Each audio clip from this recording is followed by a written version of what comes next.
मालदीव शिक्षक प्रशिक्षण महाविद्यालय से मैं Manoj Kumar Tiwari, head of the department DElEd विभाग के।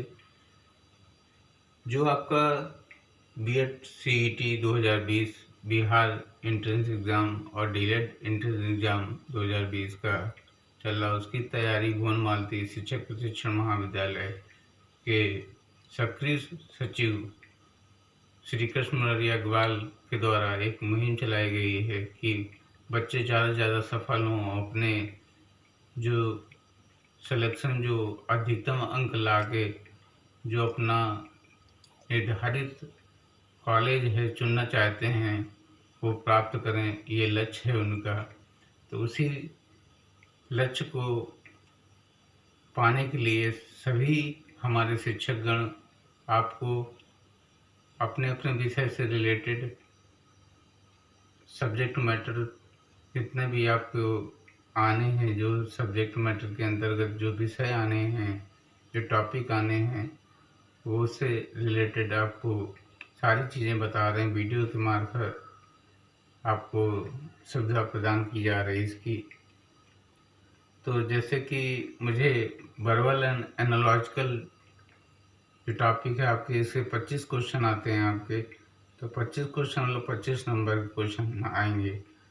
तो जेपी लर्निंग जो इसके पहले हमने बताया था आपको, उसी के अंतर्गत हमने वर्बल एनालॉजी इसके पहले बताया। वर्बल एनालॉजी के अंदर वर्ड एनालॉजी बताया था, और वर्ड एनालॉजी के अंतर्गत ही आता है अप्लाइड एनालॉजी, जिसको हम लोग व्यवहारिक सादृश्य भी बोलते हैं या समानता भी बोलते हैं।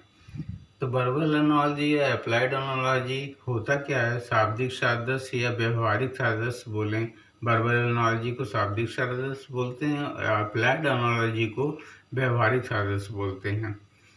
समरूप का अर्थ है, इसका मतलब होता है जो वर्बल एनालॉजी, सादृश्य का मतलब होता है समरूप। तो समरूप का अर्थ है समान संबंध एवं सादृश्यता, समानता होता है।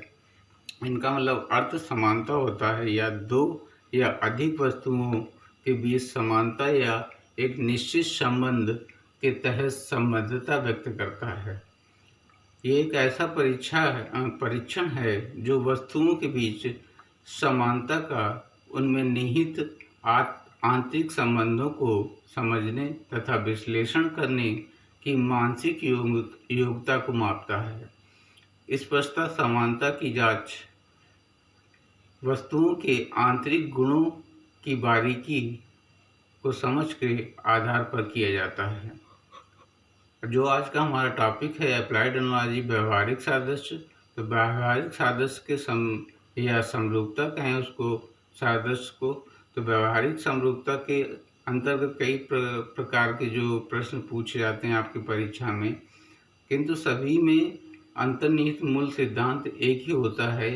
वो निम्न प्रकार से हैं। कुछ हम उदाहरण के माध्यम से आपको उसको समझाएंगे। तो आप इधर देखिए स्क्रीनशॉट।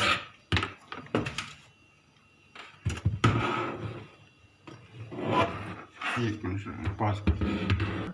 तो इसमें व्यवहारिक सादृश्य के अंदर कई प्रारूप आते हैं, उसके प्रारूप के उदाहरण हम समझाएंगे आपको स्क्रीन से।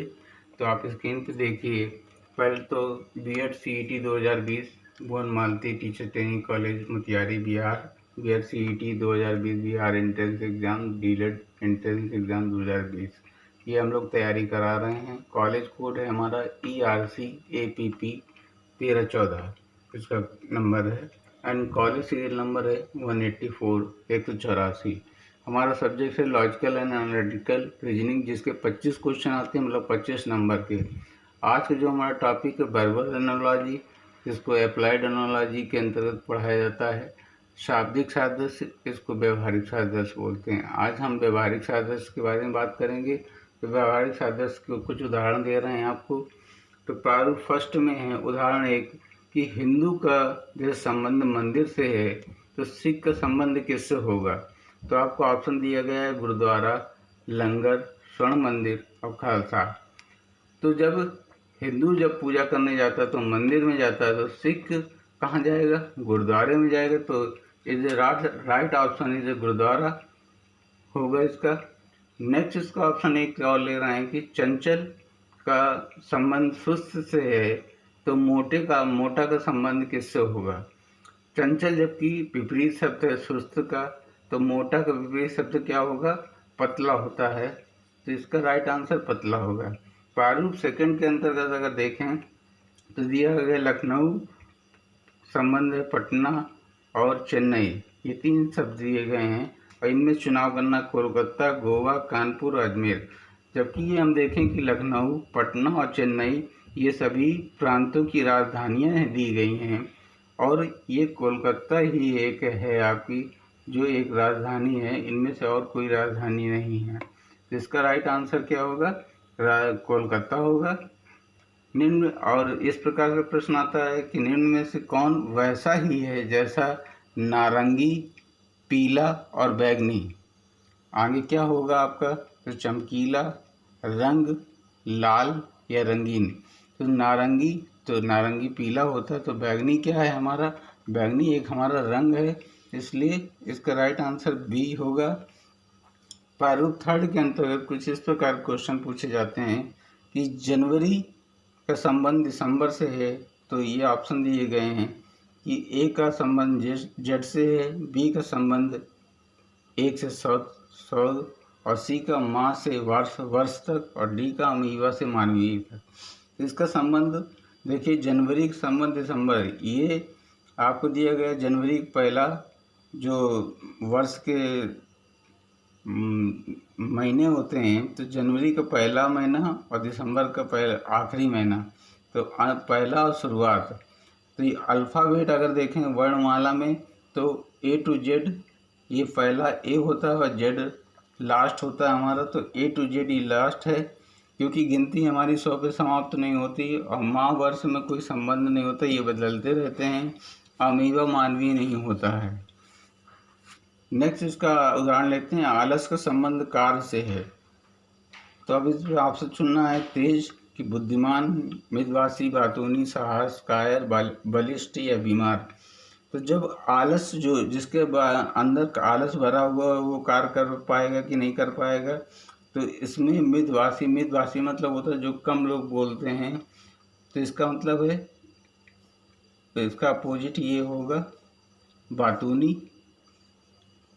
क्योंकि आलस अपोजिट है कार्य का, तो इसलिए मितभाषी बातूनी होगा। प्रारूप फोर्थ के अंतर्गत बात करते हैं। इस तरह क्वेश्चन कुछ आते हैं कि जैसे अंग्रेजी संबद्ध है अंग्रेज से, वैसे कोबोल संबद्ध है। तो कोबोल संबंध किससे है, तो अंग्रेज लोग बोलते हैं अंग्रेजी, तो ये कोबोल जो है हमारी कंप्यूटर की भाषा है और अंग्रेज़ों की भाषा अंग्रेजी है, इसलिए कंप्यूटर की भाषा कोबोल है, इसलिए इसका राइट आंसर सी कंप्यूटर होगा। और सेकंड जैसे इसका दिया गया, जैसे धूम्रपान संबंध है फेफड़ा से कि धूम्रपान करने से फेफड़ा खराब हो जाते हैं, वैसे ही मद्यपान करने से या ड्रिंक करने या शराब पीने से संबंध क्या है, तो क्या खराब होता है, शराबी या यकृत या दिमाग या व्यसन। तो आप मुंह पे लगा सकते हैं कि यकृत जो लीवर होता है हमारा वो प्रभावित होता है इससे। नेक्स्ट फिफ्थ पॉइंट देखें प्रारूप का, कि उदाहरण दिया गया कि एन, दीनार और टका, इनमें क्या संबंध है। तो दिया गया ए ऑप्शन, ये सभी मुद्राओं के नाम हैं, ये सभी शहरों के नाम हैं, ये सभी अर्थव्यवस्था जुड़े पद हैं, ये सभी मुद्राओं की सबसे छोटी इकाइयाँ हैं, थोड़ा दूर अंधेरा आ रहा, ये सभी मुद्राओं की सबसे छोटी इकाइयाँ हैं। तो ये जानना है एन, दिनार, टका ये सभी मुद्राएं हैं हमारी, तो ये सभी मुद्राएं यहाँ दिया गया है ए ऑप्शन में, इसका ए ऑप्शन हमारा होगा